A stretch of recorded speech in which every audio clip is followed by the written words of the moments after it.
ہمارے اپنے بستی میں جس عورت کے لڑکا پیدا ہوتا ہے اس کی تو گردن مار دی جاتی ہے، اور لڑکی ہو تو اس کو اس کے ہاتھ پر چھوڑ دیا جاتا ہے۔ اے اللہ، اگر میرے لڑکا پیدا ہو تو میرا کیا بنے گا؟ اور میرے بزرگوں، ہوتا وہی ہے جو اللہ چاہتا ہے، بندے کی چاہت کو کوئی دخل نہیں ہے۔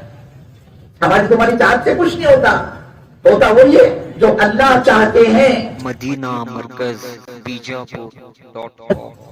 اور جس بات کا خطرہ ماں کو تھا وہی بات سامنے آئی۔ سیدنا موسیٰ علیہ نبی علیہ السلام پیدا ہوئے، اب ماں کی گھبراہٹ، ماں کی بے چینی، ماں کی پریشانی کہ اللہ اب ہوگا کیا، بنے گا کیا؟ اگر فرعونیوں کو پتا چل گیا تو گود سے بچہ چھین کر لے جائے گی اور اس کی گردن مار دی جائے گی۔ لیکن اللہ اپنے قدرت کو ظاہر فرما رہا ہے کہ وہ کیا مارے، وہ کیا کاٹے۔ اللہ فرما رہے ہم نے سیدنا موسیٰ علیہ نبی علیہ السلام کے والدہ محترمہ کے دل میں یہ بات ڈالی، فَأَوْحَيْنَا إِلَىٰ أُمِّ مُوسَىٰ أَنْ أَرْضِعِيهِ، ارے آپ تو ماں ہو ماں، اور آپ تو ماں ہونے کا رول ادا کیجئے۔ ماں کی کیا ذمہ داری ہے؟ أَنْ أَرْضِعِيهِ، اپنے بچے کو دودھ پلاتے رہیے۔ اللہ نے کہا اپنے بچے کو آپ دودھ پلاتے رہیے۔ فَإِذَا خِفْتِ عَلَيْهِ فَأَلْقِيهِ فِي الْيَمِّ وَلَا تَخَافِي وَلَا تَحْزَنِي إِنَّا رَادُّوهُ إِلَيْكِ وَجَاعِلُهُ مِنَ الْمُرْسَلِينَ۔ لیکن اگر تمہیں ڈر لگے، خوف لگے کہ کیا بات ہے، آج یہ فرعونی اتنی بڑی تعداد میں ہمارے محلے میں گلی کوچوں میں کیوں گشت کرتے پھر رہے، کہ انہوں نے گھر کی تلاشی تو نہیں شروع کر لی؟ اللہ فرما رہے وہ کیا مارے، وہ کیا کاٹے، وہ ہماری بندی، تمہیں فکر کرنے کی ضرورت نہیں۔ جب تمہیں گھبراہٹ محسوس ہو صندوق تیار کر لینا، اور اس صندوق میں موسیٰ کو رکھ کر، اس بچے کو رکھ کر دریا کے بہاؤ میں اس کو بہا دینا۔ اور اللہ سبحان تیری قدرت، میں تو اپنے بچے کو موت کے منہ سے بچانا چاہ رہی ہوں، اور آپ کا فیصلہ، آپ کا حکم اس کو پانی کے بہاؤ میں بہا دے۔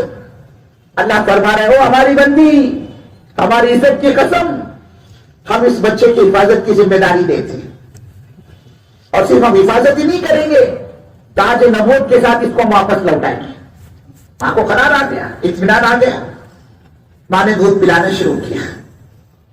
لیکن جو بزرگوں، ماں نے محسوس کیا کہ اس وقت میں تو یہ فرعونیوں کی تعداد میرے محلے میں اتنی بڑی کہ جہاں نگاہ اٹھتی ہے فرعونی، کہ ایسا تو نہیں انہوں نے گھر کی تلاشی شروع کر لی۔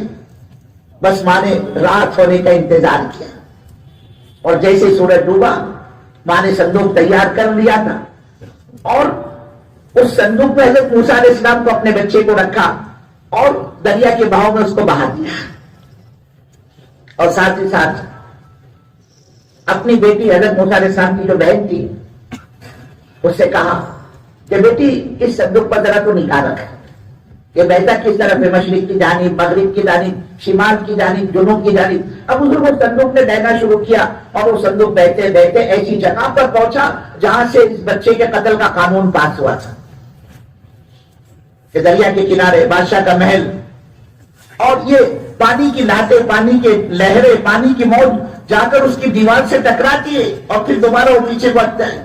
یہ صندوق، یہ بکسا وہیں ہچکولیاں کھانے لگا بادشاہ کے محل کے ارد۔ اب وہ بزرگ جو چوکیدار تھے، نگران تھے محل کے، انہوں نے دیکھا کوئی چیز پانی کے اندر تیر رہی۔ اب کیا تھا، انہوں نے فوراً اس صندوق کو نکلوایا اور نکال کر سیدھا فرعون کے بادشاہ کی خدمت میں پیش کیا۔ بادشاہ سلام، یہ خدمت، یہ صندوق ہے جو آپ کے محل کے اندر پانی میں تیر رہا تھا۔ فرعون نے صندوق کھولا، اندر چاند سا چہرہ سیدنا موسیٰ علیہ نبی علیہ السلام، بے اختیار اس کی زبان سے نکل پڑا، ارے یہ تو بڑا خوبصورت بچہ ہے۔ لیکن فوراً خیال آیا، کہیں یہ وہی تو بچہ نہیں جس کی نجوم نے میرے کو خبر دی تھی کہ تمہارے حکومت میں، تمہارے ملک کے اندر ایک بچہ ایسا پیدا ہوگا جو تمہارا تخت اور تاج اور حکومت اور سلطنت سب کو تہس نہس کر کے تباہ برباد کر کے چھوڑے گا۔ بس اس خیال کا آنا تھا، اس نے طے کر لیا کہ اس بچے کو زندہ نہیں چھوڑنا ہے۔ ممکن تھا آگے بڑھ کر اس کی گردن مار دیتا۔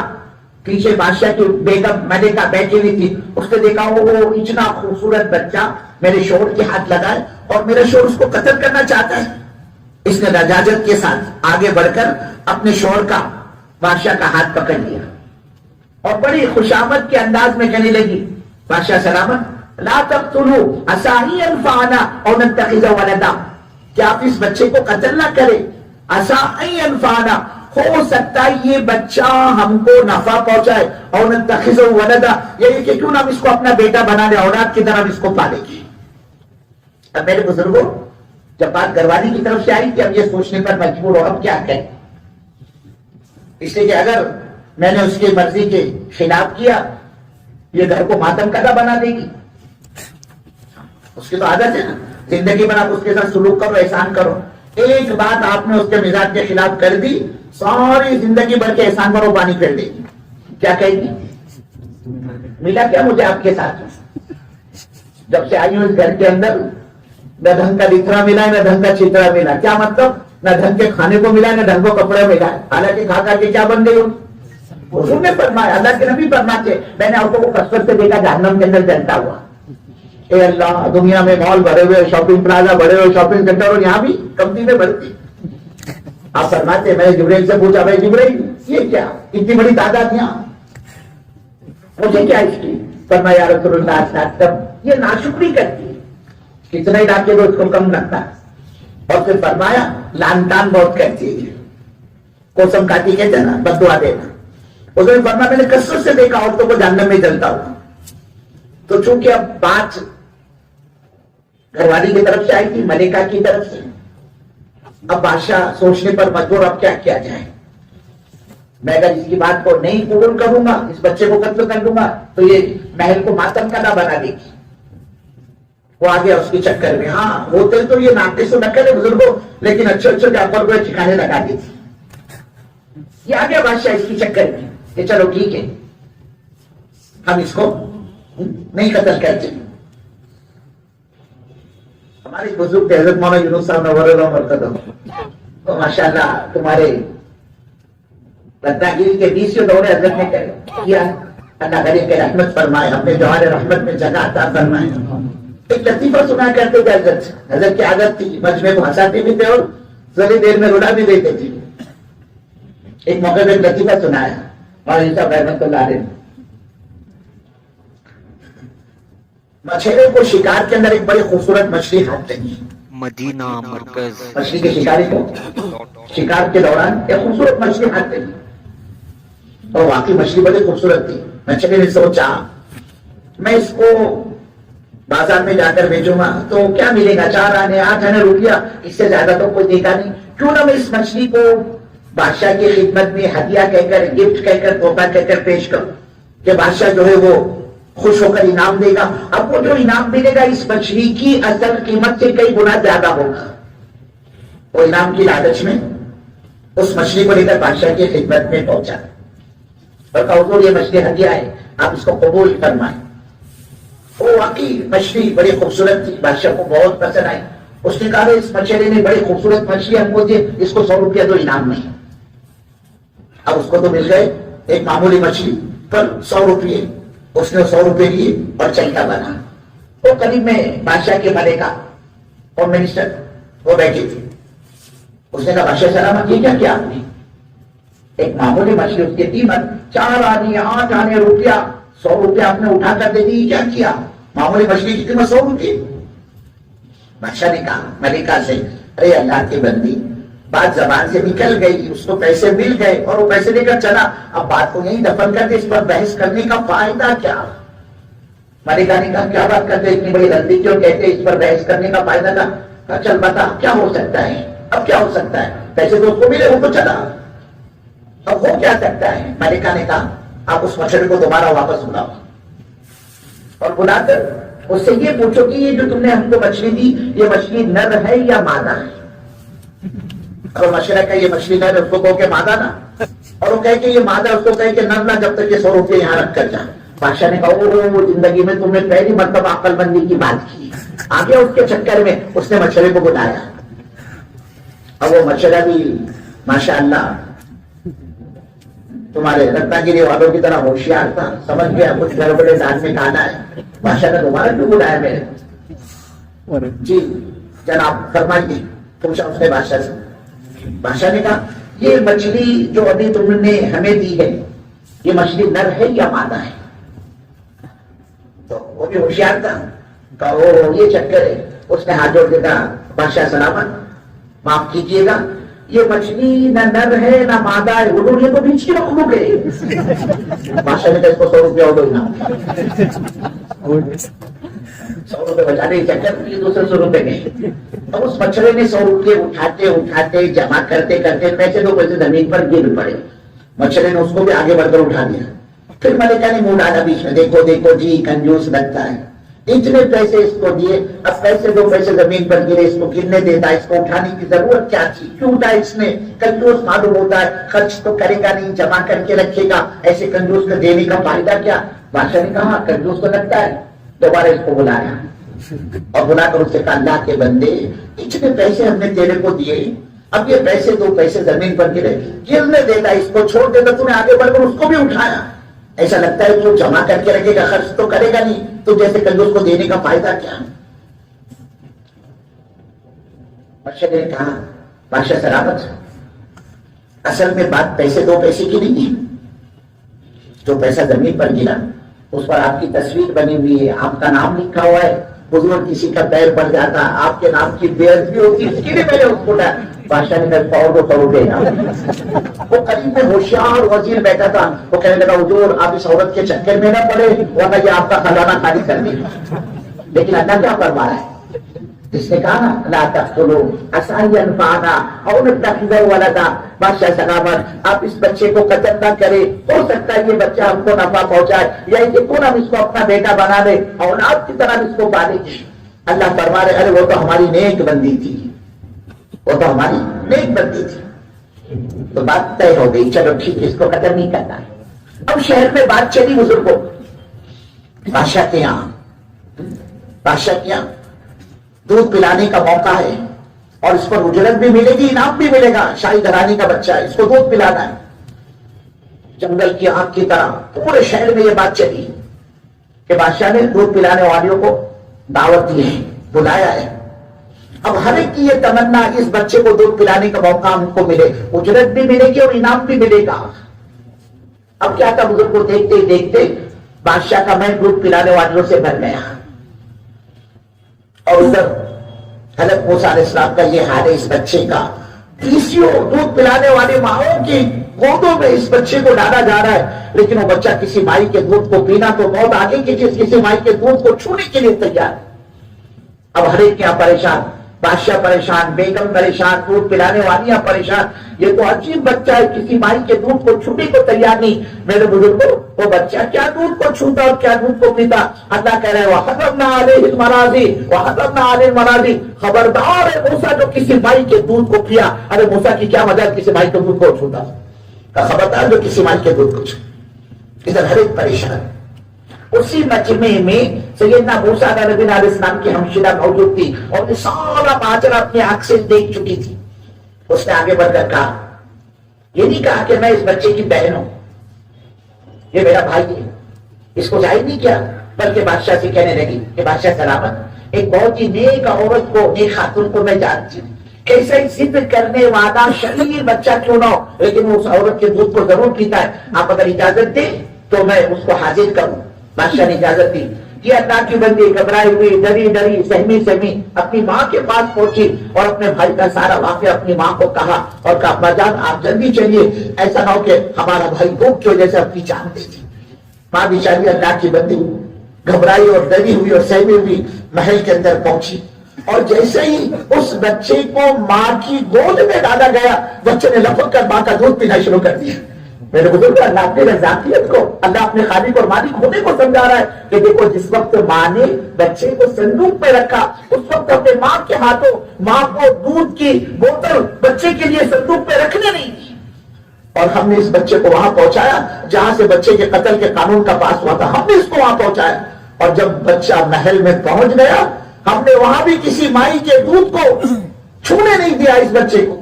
اللہ فرما رہے وہ ہمارے بندوں ہم تو یہ سمجھانا چاہتے کہ جب ہم کسی کی پرورش کا نظام چلانا چاہتے ہیں وہ دودھ کی بنیاد پر نہیں پلتا، وہ دودھ کی بنیاد پر نہیں جیتا. ارے وہ تو ہمارے جلانے سے جیتا ہے، وہ کیا مارے وہ کیا کاٹے، جس نے جس بچے کے خاطر نہ جانے کتنے معصوم بچوں کا قتل عام کیا، ان کو موت کے گھاٹ اٹھایا۔ اللہ اپنی رضاکیت کو، اللہ اپنے پرمیشور ہونے کو، اللہ اپنے خالق اور مالک ہونے کو سمجھا رہا ہے کہ جب ہم کسی کی پرورش کا نظام چلانا چاہتے ہیں، وہ دودھ کی بنیاد پر نہیں جیتا، وہ دودھ کی بنیاد پر نہیں پلتا، ارے وہ تو ہمارے جلانے سے جیتا ہے۔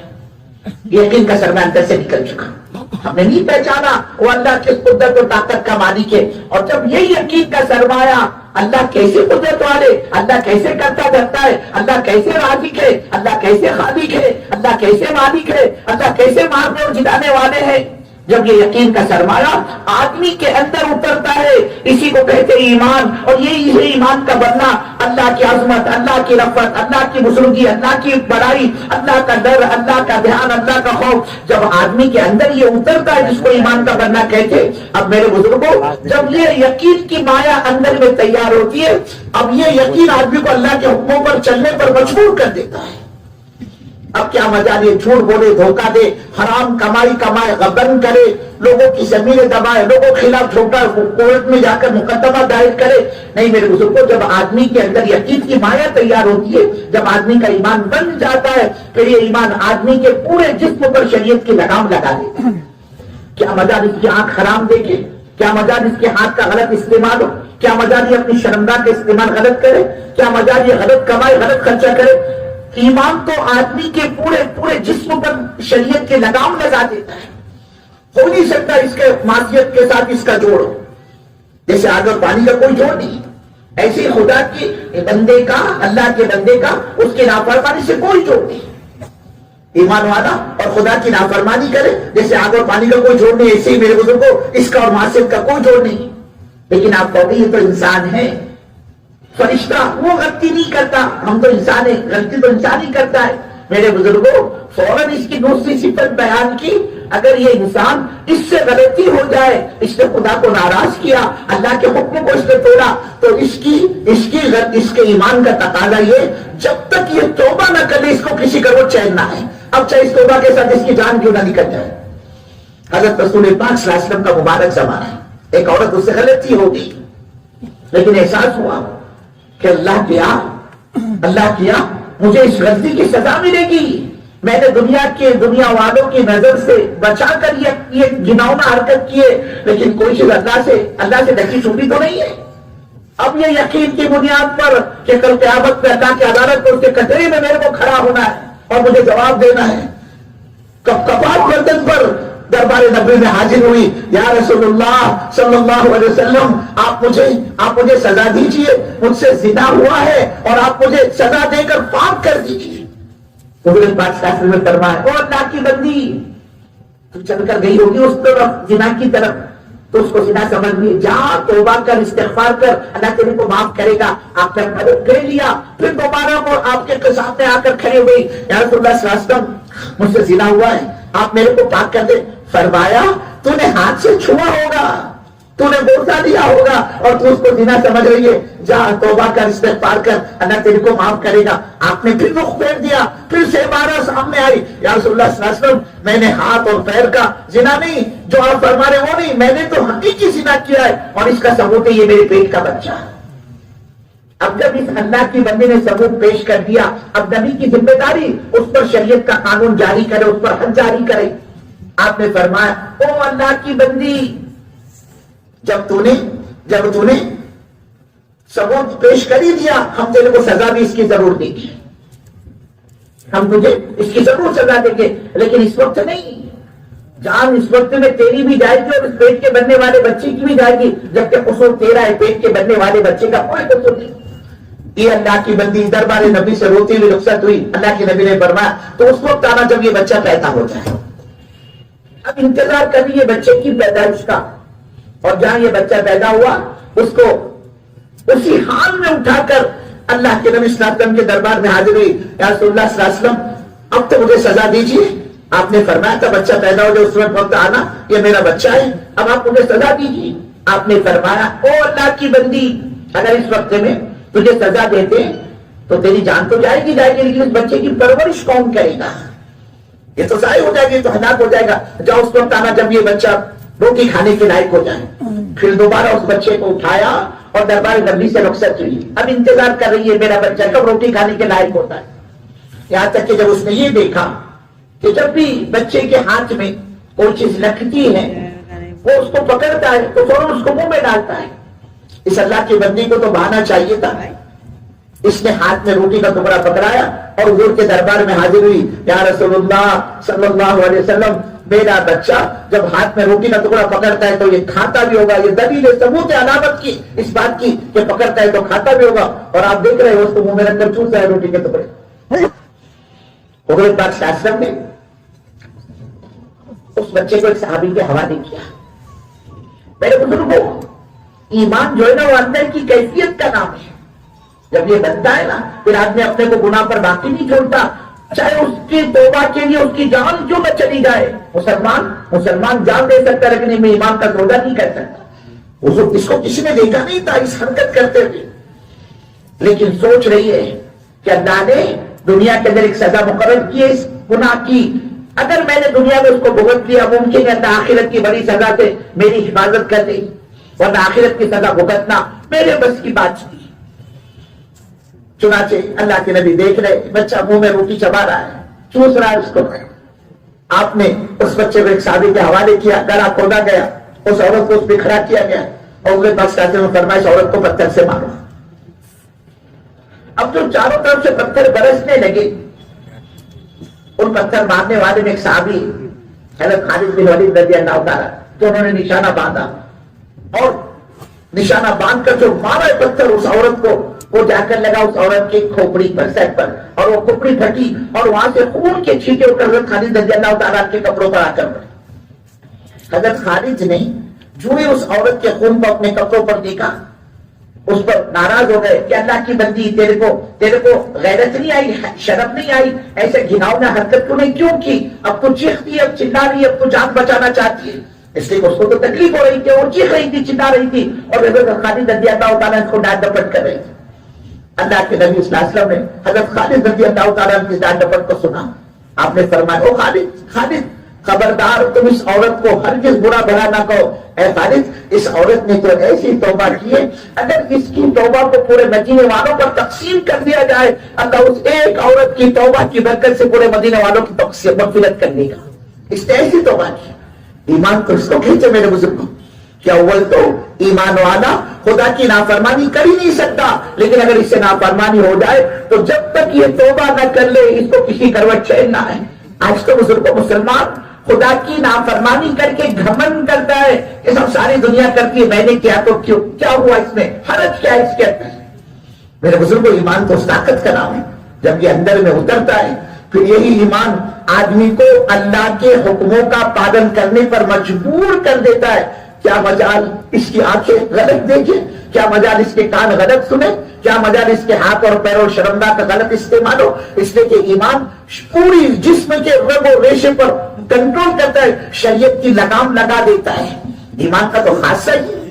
صحابہ کرام رضوان اللہ اجمعین شراب کے شوقین، شراب کے عادی، شراب کے دل دادا، گھٹیوں کے اندر ان کی شراب بھری ہوئی ایمان سے پہلے۔ ایمان اندر میں آ چکا، شراب کی حرمت نہیں آئی، شراب حرام نہیں ہوئی، اس میں پی جا رہی ہے۔ اور ایسے عاشق، ایسے شوقین شراب کے جو 500 کو شراب کے نام جانتے تھے، 500 شراب کے نام۔ جیسے ہمارے تمہارے یہاں بچہ پیدا ہو تو اس کو گٹی چٹائی جاتی ہے، ایسے وہاں جھولے کے بچے کو شراب چٹائی جاتی تھی۔ نکاح ہو، شادی بیاہ ہو، لین دین کے مواقع ہو، ایسے موقع پر ہدیہ اور تحفہ اور گفٹ کہہ کر شراب کے مٹکے جہیز کے اندر دیے جاتے تھے۔ اور اچھی بات یہ میرے بزرگوں، جس کے مکان میں جتنی زیادہ پرانی شراب وہ اتنا قابل احترام عظمت والا سمجھا جاتا تھا۔ یہ بڑا آدمی ہے، وی آئی پی آدمی ہے۔ ایک آدمی اس کے پاس 50 سال پرانی شراب ہے اور دوسرے کے پاس 100 سال پرانی شراب ہے۔ اب یہ 50 سال پرانی شراب والا 100 سال پرانی شراب والے کے یہاں پر نکاح کا، شادی کا پیغام نہیں بھیج سکتا تھا، اس میں اس کی توہین سمجھی جاتی تھی، ذلت سمجھی جاتی تھی، عزت کا معیار شراب بنی ہوئی۔ حضرت ابو طلحہ رضی اللہ تعالیٰ کا مکان ہے، حضرت انس رضی اللہ تعالیٰ بھر بھر کر جام پیش کر رہے، لوگ پیو لوگ پیو لوگ۔ ایک مسجد چل رہی تھی شراب کی، اچانک ایک منادی آواز لگاتا ہوا اس مجمع سے گزر گیا کہ آج سے شراب حرام، اب یہ ممنوع، اب یہ نہیں پی جائے گی۔ اللہ اکبر، ایمان آدمی کے اندر اللہ کے حکموں پر چلنے کی استعداد و صلاحیت پیدا کر دیتا ہے. جیسے انہوں نے یہ سنا شراب حرام، شراب ممنوع، انہوں نے نہیں کہا کہ میں ذرا تحقیق تو کرو کون اعلان کرنے والا تھا، اس کو پکڑ کے کہاں سے اعلان کر رہا ہے، کس نے کہا اس کو اعلان کرنے کے لیے. نہیں میرے بزرگوں، جس نے سنا جیسے اس کو سانپ نے سونگھ لیا، اس کے ہاتھ وہیں رک گئے، اور جیسے اس نے سنا شراب حرام، اس نے وہ ہاتھ کی شراب کو زمین پر ڈال دیا. جس اللہ کے بندے نے جام کے اور شراب کے اپنے منہ کے قریب لے کر گیا اور اس نے سنا شراب حرام، اس اللہ کے بندے نے اس کو گھونٹ بھرنا پسند نہیں کیا اور منہ تک پہنچی ہوئی شراب کو اس نے زمین پر ڈالا. اور جس اللہ کے بندے نے گھونٹ بھری اسے تو حلق کے نیچے اتارنا ہے، اس اللہ کے بندے نے منہ کی پی ہوئی شراب کو حلق کے نیچے اترنے نہیں دیا. اور جس اللہ کے بندے نے اس مجلس میں پی رکھی تھی، شراب اس کے پیٹ میں اتر گئی اور اس نے سنا شراب حرام، شراب ممنوع، اب یہ نہیں پی جائے گی. اب کیا تھا میرے بزرگوں، اس کا ایمان اس کو اندر جھنجھوڑنے لگا. او اللہ کے بندے، ارے تیرے پیٹ میں تو پلید چیز، حرام چیز اور ناپاک چیز پڑی ہوئی. اس نے انگلیاں ڈال کر کہہ کیے وومیٹنگ الٹی کر کے پی ہوئی شراب کو پیٹ کے اندر سے باہر نکالا. آپ اندازہ لگائیے میرے بزرگوں، کوئی پولیس نہیں، کوئی سی آئی ڈی نہیں، کوئی ہٹکڑی نہیں، کوئی چارج شیٹ تیار نہیں ہو رہا ہے کہ بھئی شراب کا اس نے قانون توڑا، شراب پیے اس نے، حکومت کے خلاف کیا ہے، کوئی دیکھنے والا نہیں. ایک حکم پر شراب چھوڑیے کہ جس دن شراب حرام ہوئی اس دن مدینے کی گلیوں میں ایسی شراب بہ رہی تھی جیسے ہمارے رتہ گیری میں بارش کے دنوں میں ندیوں نالے جیسے بہتے، ویسے مدینے کے گلیوں سے شراب بہ رہی تھی. ایک حکم پر شراب چھوڑی تھی. آج آپ اس کے خلاف قانون بناؤ، جتنے سخت قانون بناؤ گے آپ شراب کے خلاف اتنی زیادہ بنے گی اور اتنی زیادہ سیل ہوگی، بکے گی اور اتنی زیادہ پی جائے گی. اور کوئی قانون نہیں، کوئی دیکھنے والا نہیں. میرے بزرگوں، آدمی کو اندر کی طاقت چلاتی ہے، ایمان کی طاقت اللہ کے حکموں پر. آج ہمارا تمہارا ایمان اللہ ہم کو معاف کر دے، حرام کمائیوں سے نہیں روکتا، سود اور جھوٹ اور دھوکے بازی اور فراڈ سے نہیں روکتا، خدا کی نافرمانی سے نہیں روکتا. اتنا ہی کیوں میرے بزرگوں، 5 وقت اللہ کا منادی اس کو کہہ رہا ہے اللہ بڑے، حی علی الصلاۃ، حی علی الفلاح. اور اللہ کے بندے سن لے، سارے کوٹیشن مسجد کے راستے سے پاس ہوتے، ساری خیر کے آنے کا راستہ مسجد ہے. اللہ اتنے بڑے، اتنے بڑے، اتنے بڑے، اللہ کی بڑائی کی کوئی حد نہیں، اور اس کے مقابلے میں تم اتنے چھوٹے، تمہارے چھوٹا ہونے کی کوئی حد نہیں. حی علی الصلاۃ، او اللہ کے بندے آجا، اس کے سامنے اپنی پیشانی کو جھکا. حی علی الفلاح، کامیابی کی طرف آ، نماز کی طرف آ. 5 وقت مسجد کا مؤذن اسپیکر کے راستے سے آپ کو بلا رہا ہے، لیکن آج ہمارا ایمان اذان سن کر ہم کو مسجد میں نہیں لے کر آتا کہ مؤذن صاحب آپ 5 مرتبہ نہیں 50 مرتبہ چلائیے، میرے کو فرق نہیں پڑتا. تم کیا سمجھتے ہو، تم اذان دو گے، مجھے بلاؤ گے، میں مسجد میں آؤں گا؟ میں اتنے آسانی سے نہیں آؤں گا. میں نہ تو نہیں کہتا ہوں لیکن میں آؤں گا ضرور، اور میں تو 4 کے کندھوں پر شہانہ سو کر آؤں گا، لیٹ کر آؤں گا. میرے بزرگوں، وہ کیا آنا ہوا کہ میں تو مسجد میں آیا نہیں لیکن میرا جنازہ مسجد میں لایا. تو وہ ایمان آج مسلمان کو اذان سن کر مسجد میں نہ لے کر آئے، وہ ایمان میرے بزرگوں، رچنا گیری والوں، میرے کو آپ کو کیسے جنت میں لے کر جائے گا؟ صحابہ فرماتے ہیں ہم نے اس کو سیکھا ایمان کو، تعلمنا ایمان، ہم نے ایمان کو سیکھا. جب ایمان سیکھا تو اندر میں استعداد و صلاحیت پیدا ہو گئی اللہ کے حکموں کا پالن کرنے کی. رات کو اتنی پردے کی آیت، صبح ایک عورت بھی مدینے میں بغیر پردے کی نظر نہیں آتی تھی. شراب کی حرمت آئی، جیسے بھی آپ نے سنا میرے بزرگوں، سب سے زیادہ محبوب اور پسندیدہ، لیکن جیسے اس کی حرمت آئی اب سب سے زیادہ نفرت اس کو شراب سے. کہ آدمی کو جو عوامل پر چلانے والی طاقت ہے وہ ایمان کی طاقت ہے. اور صحابہ فرماتے ہم نے اس کو سیکھا. اللہ کے نبی صلی اللہ علیہ وسلم نے ایسی محنت کی دعوت کے راستے سے ایسے ان کے ایمان کو ان کی تجدید کی کہ مستقل طور پر کہتے تھے آؤ اپنے ایمان کی تجدید کر لے، آؤ بیٹھ کر ایمان کو سیکھے. اب جب اس پر محنت ہوئی، اللہ سے ہونے کو بولا گیا، ہر ماحول کے اندر اس کو سنا گیا، اس کو دیکھا گیا، تو اب وہ اندر میں وہ مایا تیار ہو گئی جس پر اللہ نے اپنی مدد نصرت کے دروازے کھولے. صحابہ نے اس کو سیکھا، اندر میں اتارا اللہ کی ذات کے یقین کو. لیکن فرمایا اس یقین کے بنانے کے لیے ہمیں انگاروں پر دیکھنا پڑا. ہماری بیویاں بیوہ ہوئی، ہمارے بچے یتیم ہوئے، ہم کو مدینے کی گلیوں میں گھسیٹا گیا، آگ کی کیچیوں سے ہمارے بدن کو گھویدا گیا، چیرا گیا. اس کے نتیجے کے اندر وہ مایا اندر میں تیار ہوئی تھی. ہم یہ چاہے میرے بزرگوں، اس ایمان کو بنانے کے لیے، ایمان کو سیکھنے کے لیے نہ مجھے گھر چھوڑنا پڑے، نہ بیوی چھوڑنی پڑے، نہ بچے چھوڑنا پڑے، نہ میرا بازار پیٹ چھوٹے، نہ میرا بازار چھوٹے، اور میری چاہتیں پوری ہوتی رہے اور ایمان کی مایا تک میں کمال کے درجے کو میں پہنچ جاؤں۔ میرے بزرگوں، یہ اس وقت جو ہماری سوچ اور فکر بنا ہوا ہے کہ دنیا پر کوئی زد نہ پڑے، تعیش کے نقشوں میں زندگی گزار رہا ہوں اور میرا ایمان بن جائے اور میرا اعمال بن جائے اور میری آخرت بن جائے، اس ترتیب پر جس پر ہم آج زندگی گزار رہے ہیں، اس پر کفر اور شرک تو زندہ ہو سکتا ہے، اللہ کا دین کبھی زندہ نہیں ہو سکتا۔ نجات کا ہونا جنت کا بھی اتنا سستا ہوتا، صحابہ کی چمڑیاں نہیں ادھیڑی جاتی، حضرت خباب رضی اللہ تعالیٰ عنہ کو انگار پر اڑا کر بھونا نہیں جاتا، 80 سال کے حضرت سمیہ رضی اللہ تعالیٰ عنہ کے چیر کر 2 ٹکڑے نہ کر دیے جاتے۔ حضور فرما رہے اپنی امت کو ایمان کی جس کسوٹی پر میں نے لا کر کھڑا کیا، اس کے لیے جتنا میں ستایا گیا اتنا کوئی نبی نہیں ستایا گیا۔ آپ فرماتے اس کے لیے جتنا میں رویا کوئی نبی نہیں رویا۔ سارے نبیوں کا رونا ایک طرف رکھ دو، اللہ کے نبی کا رونا ایک طرف رکھ دو، میرے بزرگوں، لاکھ سوالات کے مقابلے میں اللہ کے نبی کی تکلیف کو ہم بڑا ہوا پاؤ گے۔ اللہ کہہ رہا ہے او ہمارے نبی صلی اللہ علیہ وسلم، یہ بھٹکے ہوئے نافرمان اگر آپ کی دعوت کو قبول نہیں کرتے تو کیا آپ اپنے آپ کو ہلاک کر دو گے؟ آپ اندازہ لگائیں کتنا ستائے گئے۔ اس کے نتیجے میں اللہ نے صحابہ کو ایمان کے اونچے مقام پر لے کر گیا اور ایسا مقام ان کو ملا، اللہ رب العزت نے ان کی ایسی تعریف کی اپنے پاک کلام کے اندر کہ یہ ایسی جماعت صحابہ کی، رجال اللہ تلہیہم تجارت ولا بیع عن ذکر اللہ، یہ ایسے جواباں ہیں، ان کا بزنس، ان کا مال، ان کا شاپنگ پلازا، ان کی بزنس میٹنگیں، ان کے فارم ہاؤس، ان کی فیکٹریاں، ان کی کھیتیاں، ان کی تجارت کی منڈیاں ان کو ہماری یاد سے غفلت میں نہیں ڈالتی۔ اللہ نے کہا ایسے جوابات ہیں۔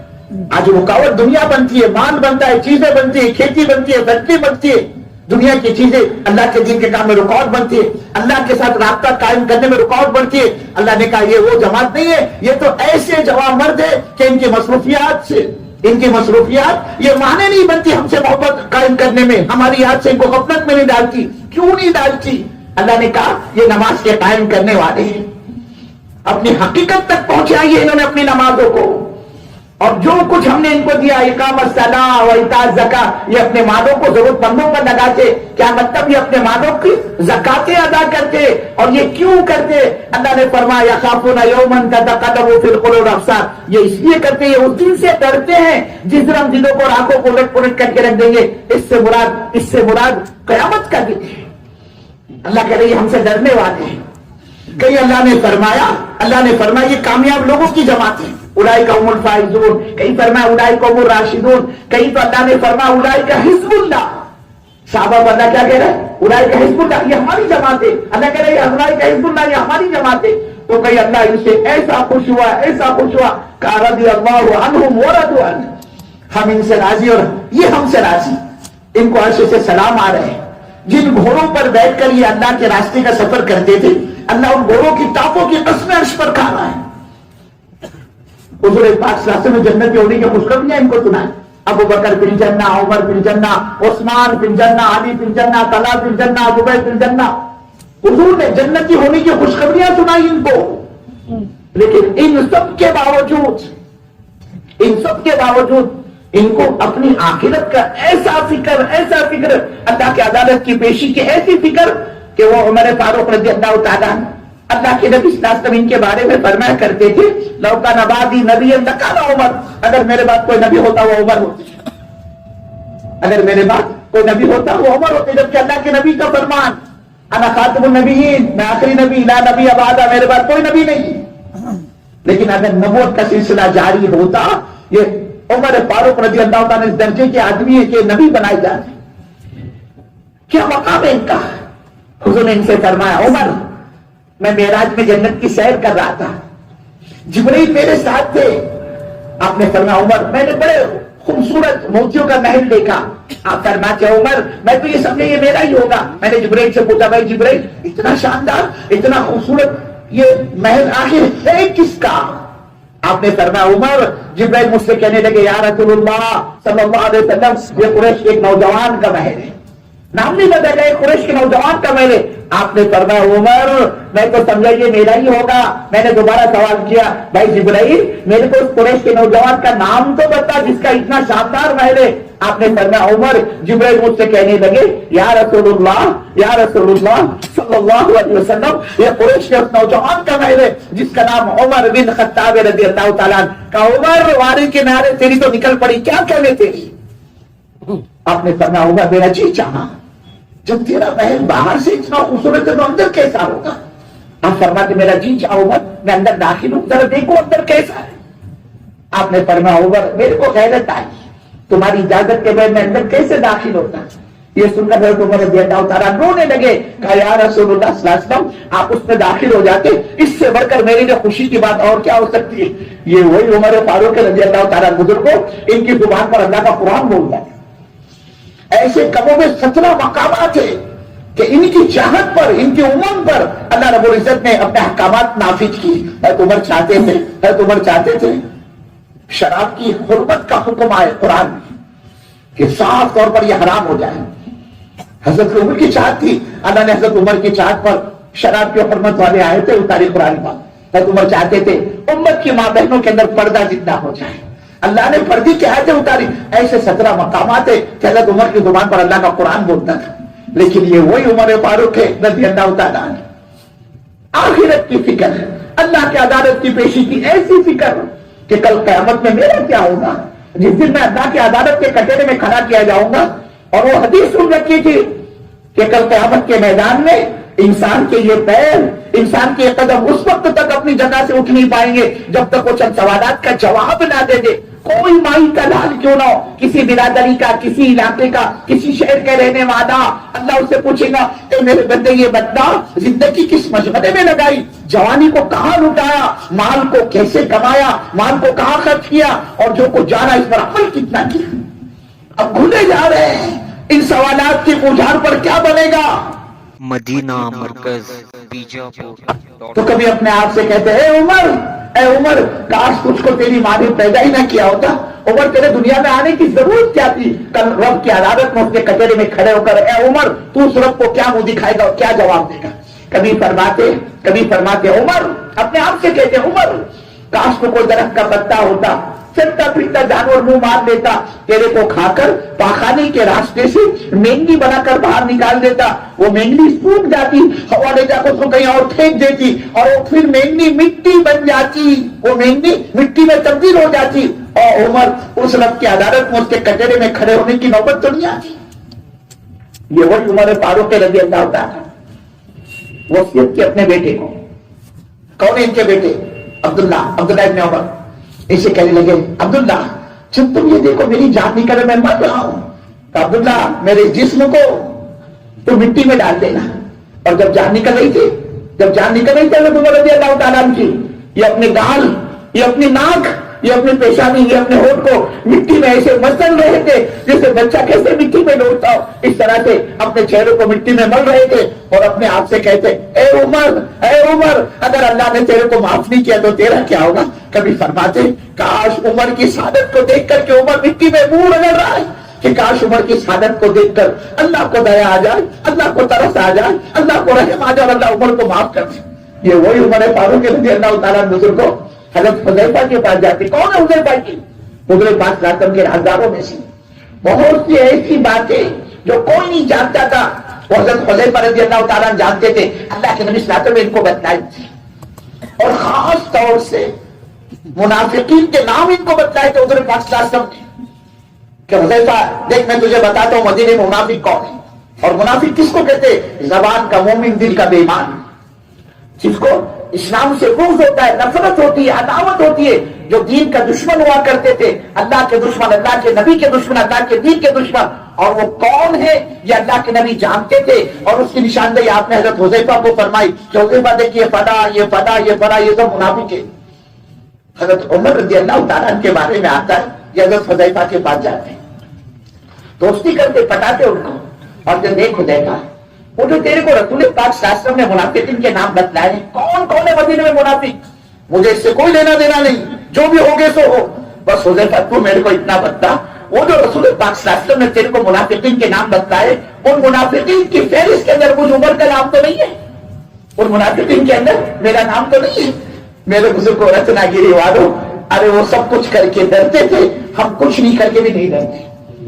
اصل میں ہمارے دلوں سے اللہ کا ڈر نکل گیا، اللہ کا دھیان نکل گیا، اس کا خوف، اس کی خشیت نکل گئی، اس کی عظمت اور اس کی رفعت اور اس کی بزرگی نکل گئی، اس کی بڑائی نکل گئی۔ یہ دعوت کی محنت، یہ تبلیغ کی محنت، یہ آپ کا ہونے والا اجتماع رتنا کے ضلع کا، یہ جماعتوں کی نقل و حرکت، یہ چلے اور 4 مہینے کی جماعتیں، یہ 5 ماہ بیرون، یہ مقامی اعمال، یہ 2.5 گھنٹے کی محنت، یہ گھر اور مسجد کی تعلیم، یہ مسجد کی آبادی کا عمل، ان سب کا مقصد اور نچوڑ و خلاصہ یہی ہے میرے بزرگوں کہ حضرت رسول پاک صلی اللہ علیہ وسلم دعوت کے راستے سے اپنی امت کو ایمان کے دین کے جس مقام پر لا کر آپ نے چھوڑا اور آپ دنیا سے پردہ فرما گئے، یہ بھٹکی ہوئی امت حضرت محمد صلی اللہ علیہ وسلم کی دوبارہ اس مقام پر آئے جہاں پر حضور نے لا کر اس کو چھوڑا کہ نبی کے زمانے کا ہر امت روتے ہوئے دنیا سے گیا ہے، میرا آخرت میں کیا ہوگا، میرا قبر میں کیا ہوگا، ایسا تیری عدالت کی پیشی کے دن میرا کیا بنے گا۔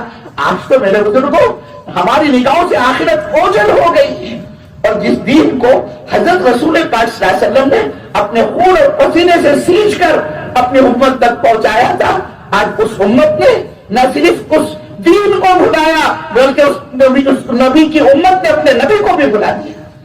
کل جب عدالت قائم ہوگی نا، اللہ کی عدالت قیامت کے دن، اس سے کٹیل میں رتنا گیری والوں میں اور آپ ہوگی، اور اللہ مجھ سے اور آپ سے پوچھے گا کہ وہ رچنا گیری والوں تمہارے نبی کا تو بائیکاٹ ہوا، تم کو دعوت دیتے دیتے، تم تک دین پہنچاتے پہنچاتے تمہارے نبی کے راستے میں کانٹے بھی شائیں گے۔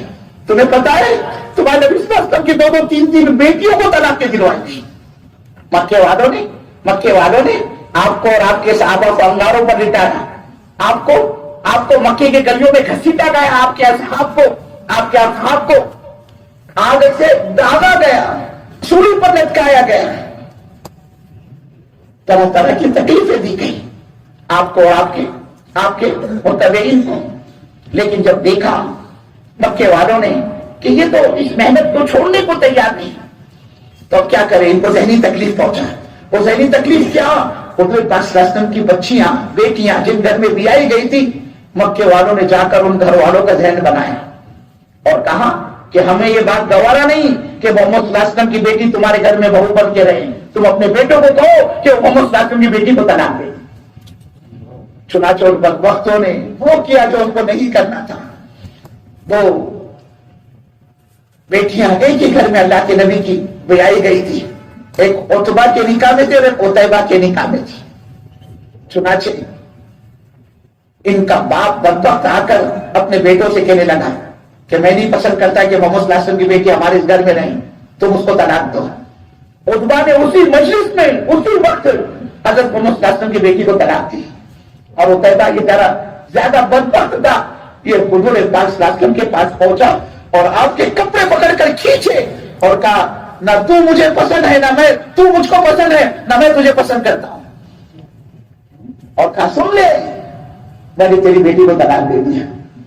میرے بزرگ کو ایک بوڑھے باپ کو پوچھا جس کی بیٹی نکاح کے بعد رخصت ہو گئی، اب وہ کسی عارضے کی بنا پر متعلقہ ہو کر بوڑھے باپ کی چوکھٹ پر آ کر پڑ جاتی ہے، اس کے دل سے پوچھو اس پر کیا گزرتی ہے۔ بچی کا نکاح نہیں ہو رہا، رشتے نہیں آ رہے، عمر بڑھ رہی ہے، تب بھی ماں باپ کو اطمینان ہوتا ہے۔ بڑے بوڑھے ہوتے نا، کہتے لڑکی کے بارے میں کہتے پرایا دھن ہے، یہ پرایا دھن ہے، آج نہیں کل اس کا نکاح ہو جائے گا، اس کے ہاتھ پیلے ہو جائے گے، وہ ماں باپ کے لیے بوجھ نہیں ہوتی۔ لیکن ایک مرتبہ ماں باپ نے لڑکی کا نکاح کر دیا، لڑکی رخصت ہو گئی، اب وہ متعلقہ ہو کر کسی عارضے کی بنا پر بوڑھے باپ کی چوکھٹ پر دوبارہ آ کر بیٹھ جاتی ہے۔ اب یہ بوڑھے باپ کا خون چلتا ہے اس کی جوان زندگی کو دیکھے کہ آئے میری جوان بچی گھر آ کر بیٹھ گئی۔ اللہ کہے گا او نبی کے عاشقوں، نبی کا کلمہ پڑھنے والوں، نبی کی محبت میں نعرہ لگانے والوں، نبی کی محبت میں دم بھرنے والوں، ارے تمہارے نبی صلی اللہ علیہ وسلم کی تو 2 3 بیٹیوں کو طلاق دلوائی گئی، 7.5 کلومیٹر تک تو تمہارے نبی کو پوری طرح سے بے تحاشا دوڑا ہے۔ اما جان مائی عائشہ صدیقہ رضی اللہ تعالیٰ عنہا حضور پاک صلی اللہ علیہ وسلم سے بات چیت میں لگی ہوئی تھی، ایک دم سے زبان سے نکل پڑا یا رسول اللہ صلی اللہ علیہ وسلم یہ تو فرمائیے، یہ تو بتائیے آپ کی زندگی میں سب سے سخت دن کون سا ہے؟ آپ ایک دم چھپ گئے۔ عائشہ یہ سوال کیا تو نے، یہ پوچھا، یہ پوچھنا تھا تمہیں؟ عائشہ سن لے، تم نے جب پوچھا ہے تو میں تمہیں تمہارے سوال کا جواب بھی دوں گا. آپ نے فرمایا عائشہ میں تیرے کو کیا بتاؤں، وہ طائف کا زخم ابھی تک نہیں بھرا ہے، آج تک وہ زخم تازہ ہے.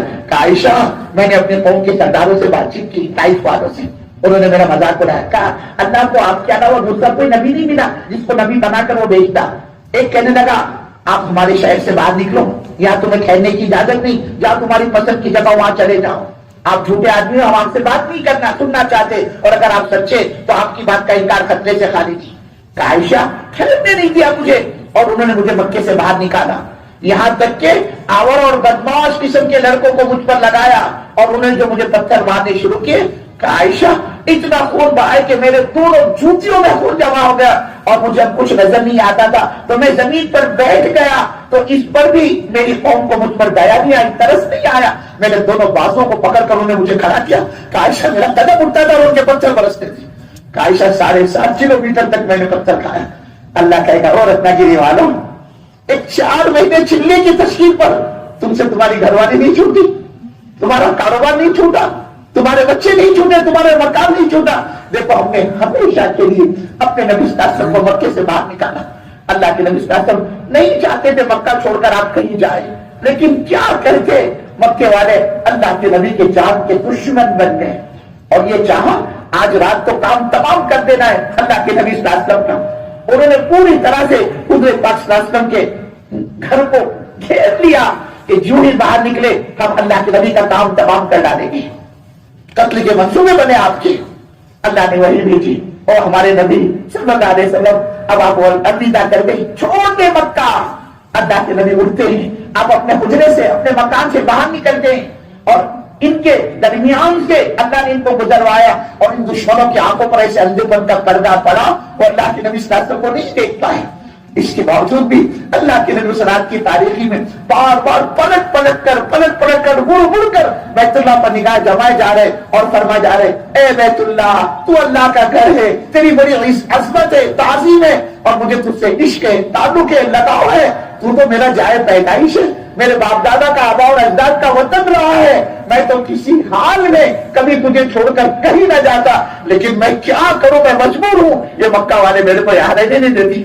اللہ کہیں گے او رتناگیری والوں، 4 مہینے گھر نہیں چھوٹا، بیوی نہیں چھوٹی، بچے نہیں چھوٹے.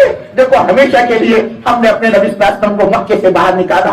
اللہ کہے گا تم اپنے کو نبی کا عاشق بتاتے ہو، نبی کی محبت کا دم بنتے ہو، نبی کی محبت کا دعویٰ کرتے ہو. ارے یہ 14ویں اور 15ویں صدی میں ہمارے نبی کا دین مٹ رہا تھا، دین کی دھجیاں اڑ رہی تھی، دین کے جنازے نکل رہے تھے. اللہ پوچھے گا بتاؤ رتناگیری والوں، اس زمانے میں اس صدی کے اندر تم نے ہمارے محبوب صلی اللہ علیہ وسلم کے دین کے لیے کیا قربانی؟